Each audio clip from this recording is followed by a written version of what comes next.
एक और बड़ी खबर, इजरायली पीएम नेतन्याहू का बड़ा ऐलान इस वक्त की ये सबसे बड़ी खबर। कह रहे हैं कि दक्षिणी लेबनान में सेना बनी रहेगी, ईरान को परमाणु हथियार नहीं बनाने देंगे। ये फैसला जो है ये अडिग रहने वाला है, इजरायल का रुख नहीं बदलेगा। यानी अब आप समझिए कि कल तक जो पीस डील की बातें हो रही थी, आज मिसाइलें दागी जा रही हैं। कल तक कूटनीति के मंच सजाए गए थे, आज युद्ध के मैदान में बारूद बरस रहा है। और सबसे बड़ा सवाल यही है दर्शकों, क्या नेतन्याहू सिर्फ अपने दुश्मन को खत्म करना चाहते हैं या उनके दिमाग में उससे कहीं बड़ा प्लान चल रहा है? मैं लाता हूं पिक्चर। ईरान अमेरिका डील के बाद भी अब तक कुछ भी नहीं बदला है, यह क्लियर है। पीस डील के पहले भी बम बरस रहे थे और अब भी हमले हो रहे हैं। सवाल है कि क्या पश्चिम एशिया में शांति सिर्फ एक छलावा थी? क्या नेतन्याहू सिर्फ सुरक्षा की लड़ाई लड़ रहे हैं या फिर पश्चिम एशिया का भूगोल बदलने की एक बड़ी रणनीति पर काम हो रहा है?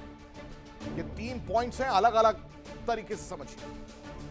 क्योंकि पिछले काफी समय से डोनाल्ड ट्रंप का जो 3D प्लान मैंने आपको बताया था थोड़ी देर पहले, यानी डिफेंस, डिप्लोमेसी और डील, इस पर वो काम कर रहे थे। लेकिन अब ऐसा लग रहा है कि नेतन्याहू ने ट्रंप के 3D को फेल कर दिया। क्योंकि जब डिफेंस जारी है, डिप्लोमेसी चल रही है और तो और डील भी हो चुकी है, तो फिर गोलीबारी क्यों नहीं रुक रही? हमले क्यों हो रहे हैं? और कहीं ऐसा तो नहीं दर्शकों कि नेतन्याहू ने अपने ग्रेटर इजरायल के सपने को साकार करने के लिए कसम खा ली? डिफेंस, डिप्लोमेसी और डील की कहानी समझिए। ईरान यूएस के बीच पीस डील हुई, यह आपको पता है, और ऐसा लगा कि सब ठीक है। दुनिया ने राहत की सांस ली कि चलिए कुछ लंबे समय बाद ही सही, लेकिन बुद्धि आई।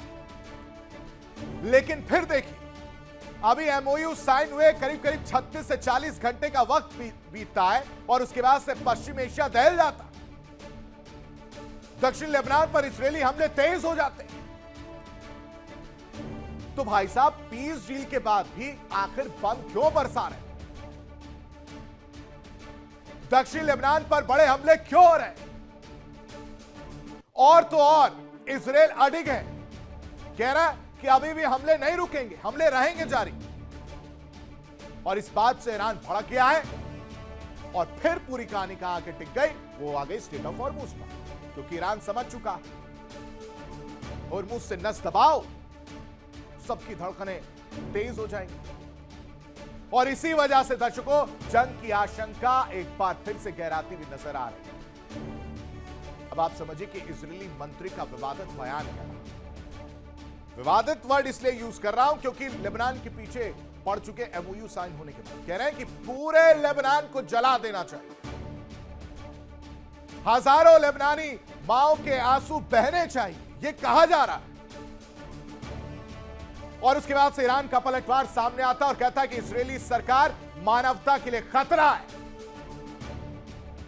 तेल अवीव मौत का जुनून पाल रहा, और यह सबसे बड़ी समस्या है। अगर इसका समाधान नहीं किया गया तो यह लड़ाई और ज्यादा पनपती हुई नजर आएगी। कैसे, वो इस रिपोर्ट में देखिए।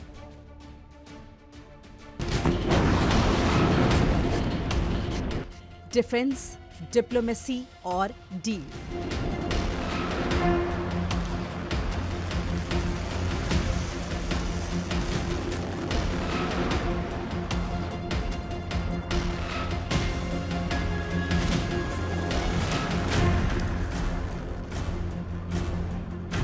फिर भी जंग जारी।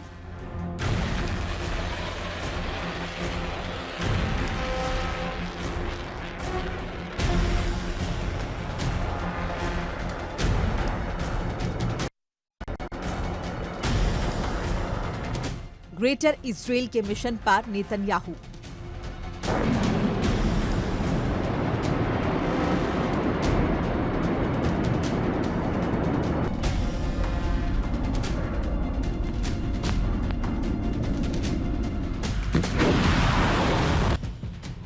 ईरान अमेरिका के बीच 40 दिनों तक चले भीषण युद्ध के बाद एक पीस डील हुई, लेकिन उसके अगले कुछ ही घंटों में इजरायल ने उस डील पर पानी फेर दिया।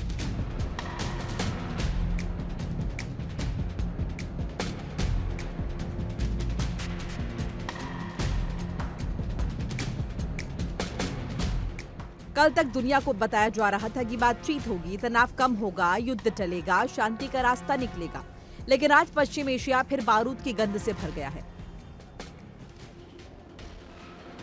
कल तक पीस डील की बातें हो रही थी, आज मिसाइल्स दागी जा रही हैं।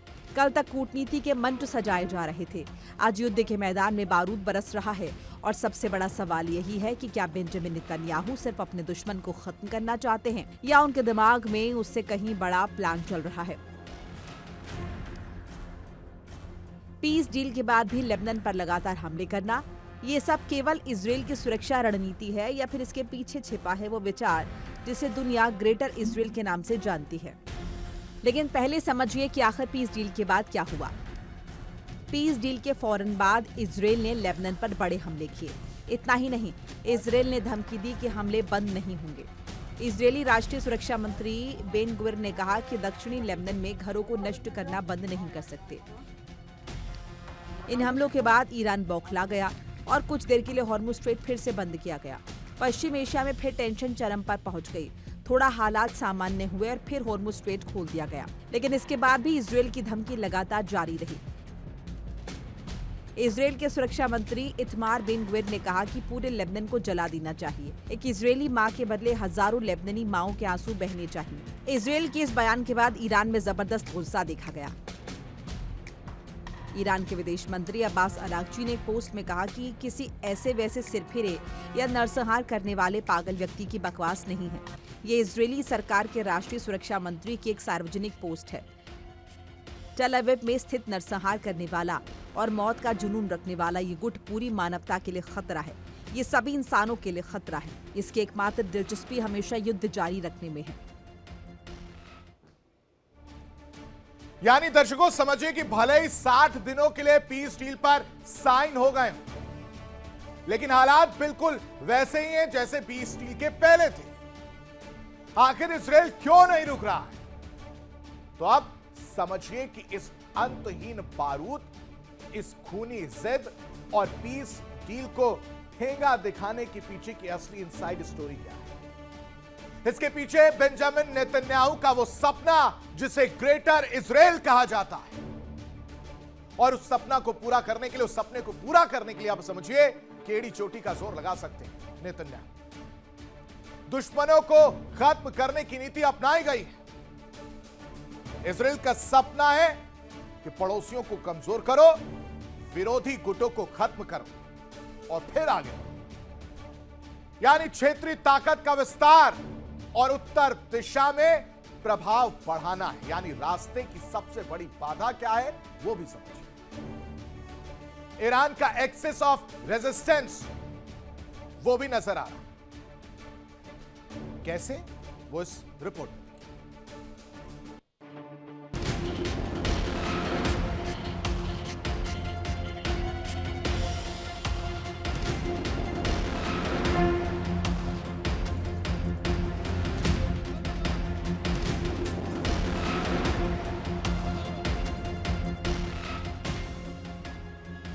दुनिया सोच रही है कि नेतन्याहू घिर गए हैं। उनके दोस्त डोनाल्ड ट्रंप भी उनसे नाराज हैं, लेकिन नेतन्याहू को इसकी परवाह नहीं।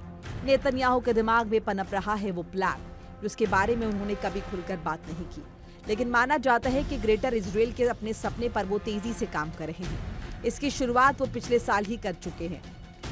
इजरायल ने सितंबर 2025 में वेस्ट बैंक में एक बस्ती परियोजना के विस्तार को मंजूरी दी थी। नेतन्याहू का कहना है कि कोई भी फिलिस्तीनी स्टेट नहीं होगा।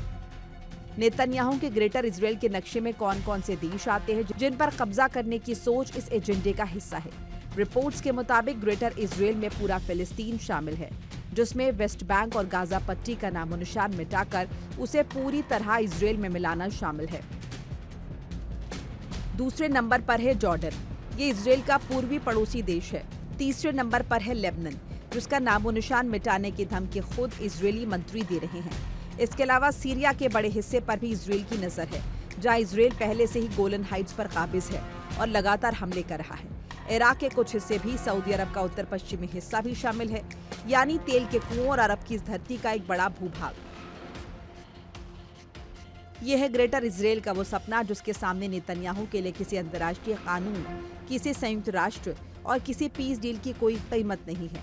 नेतन्याहू अच्छी तरह जानते हैं कि अगर ग्रेटर इजराइल के नक्शे की तरफ कदम बढ़ाना है तो उनके रास्ते में सबसे बड़ा रोड़ा ईरान का एक्सेस ऑफ रेजिस्टेंस है, जिसका सबसे मजबूत मोहरा लेबनान का हिजबुल्लाह है। जब तक हिजबुल्लाह मजबूत रहेगा तब तक इजराइल उत्तर की तरफ अपनी सीमाएं नहीं फैला सकता।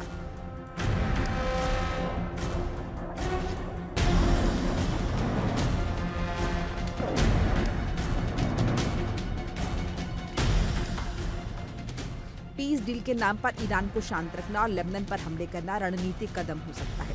इजराइल अपने पड़ोसियों को इतना कमजोर करना चाहता है जिससे कोई भी आंख न दिखा सके। यानी साफ है कि नेतन्याहू आज उस मुकाम पर खड़े हैं जहां उन्हें ना तो अंतर्राष्ट्रीय अदालतों का डर है, ना दुनिया के धिक्कार की परवाह और ना ही अपने देश के अलग थलग पड़ने का खौफ। उनके सिर पर ग्रेटर इजराइल के इतिहास पुरुष बनने का भूत सवार है। Bureau report, India daily. देखिए इंडिया डेली 24/7 अब आपके स्मार्ट टीवी पर। इंडिया डेली मौजूद है सभी डिजिटल प्लेटफॉर्म पर लाइव और लगातार। इंडिया डेली 24/7 हर दिन राष्ट्र को समर्पित।